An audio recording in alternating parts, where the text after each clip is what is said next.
Bismillahirrahmanirrahim. Assalamualaikum warahmatullahi wabarakatuh. Di sini saya akan menjelaskan tentang proyek TI 2 materi kedua.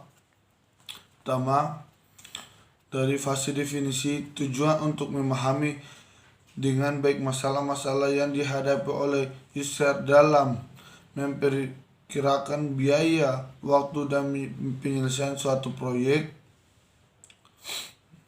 yang memiliki 3 aktivitas utama pada fase definisi. Pertama, menahan dan menganalisa masalah dan kebutuhan user. Kedua, keputusan apakah proyek dilaksanakan atau tidak. Jika proyek siap dilaksanakan, maka seseorang manajer proyek harus menganalisa risiko yang mungkin terjadi yang dapat mengganggu proyek tersebut. Ketiga, pembuatan proposal berupa perkiraan dalam hal rancangan biaya serta waktu penyelesaian suatu proyek. Dokumen kebutuhan atau requirement dokumen RD. RD menyatakan masalah-masalah yang dihadapi user dan solusi umum yang dibutuhkan. Bahasanya berorientasi pada bahasa yang digunakan oleh user sehari-hari dan jauh dari bahasa komputer. Kadangkala dokumen RD digunakan sebagai permohonan untuk sebuah proposal, request of proposal RFP, ketika user menawarkan proyek kepada kontraktor luar. Hal yang dapat dilakukan sebelum pembuatan RD yaitu biasa dilakukan dengan tanya jawab atau wawancara. Proses tanya jawab yang dilakukan untuk mendapatkan informasi yang tepat dari user untuk memperoleh RD yang baik. User akan memberikan semua informasi yang Anda butuhkan dan tidak lebih. Tim proyek interview berkewajiban untuk mempelajari semua bisnis user, memahami teknologi user, dan mengajukan pertanyaan-pertanyaan.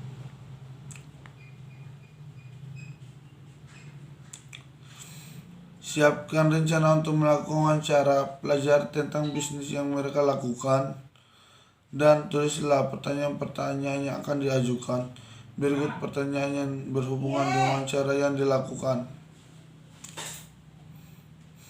Pertama, cari tahu tentang aliran informasi yang ada dalam perusahaan tersebut, mulai dengan pertanyaan-pertanyaan seperti: 1. Informasi apa saja yang dibutuhkan untuk menjalankan kegiatan bisnis perusahaan. 2. Seberapa penting aliran data, baik antara departemen maupun antara individu. 3. Tentukan frekuensi, waktu, dan keakuratannya. Kedua, masukan-masukan yang diterima diikuti dengan pertanyaan-pertanyaan sebagai berikut. Informasi apa saja yang dibutuhkan untuk menghasilkan masing-masing barang. 2. Informasi apa yang tersedia, kapan dan di mana. 3. Informasi baru apa saja yang harus dikumpulkan. Intinya adalah ingat tentang 5W. 1H. Sediakan waktu untuk pertanyaan di atas selama membuat rancangan dokumen.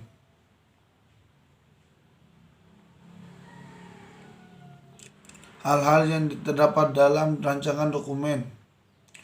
Pertama, pendahuluan identifikasi perusahaan user dan juga penjualan di mana RD tersebut dilanjutkan. 2. Tujuan proyek yang melatar belakangi tujuan dalam proyek tersebut diajukan. 3. Fungsi-fungsi utama sistem dan berfungsi berdasarkan tujuan yang akan dicapai.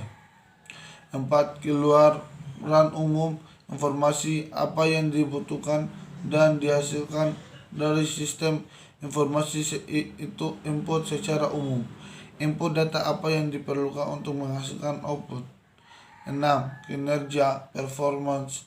Kinerja dapat berupa transaksi, banyaknya data, serta laporan dan lain-lain berdasarkan waktu dan proses maksimal. 7. Perkembangan growth. Kemajuan bisnis yang akan mempengaruhi perkembangan sistem. 8. Pengoperasian dan lingkungan, penerapan sistem dan user yang sesuai. 9. Kapasitas antara muka pengguna alat dan komponen yang dibutuhkan. 10. Reliabilitas dan ketersediaan. 11.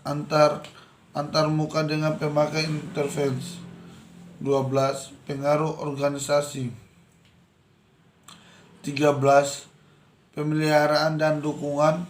14. Dokumentasi dan pelatihan. 15. Keuntungan hanya record for proposal.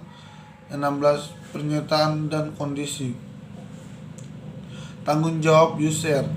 Meskipun user tidak menulis RD, dia bertanggung jawab untuk menyediakan wawancara tim proyek yang dapat dipercaya dan informasi tepat pada waktunya. User harus dapat mengajukan orang yang mengetahui tentang semua sistem yang ada dan apa saja yang dibutuhkan untuk sistem baru. Tanggung jawab user. Meskipun user tidak menulis RD, dia bertanggung jawab untuk menyediakan wawancara tim proyek yang dapat dipercaya dan informasi tepat pada waktunya. User harus dapat mengajukan orang yang mengetahui tentang semua sistem yang ada dan apa saja yang dibutuhkan untuk sistem baru.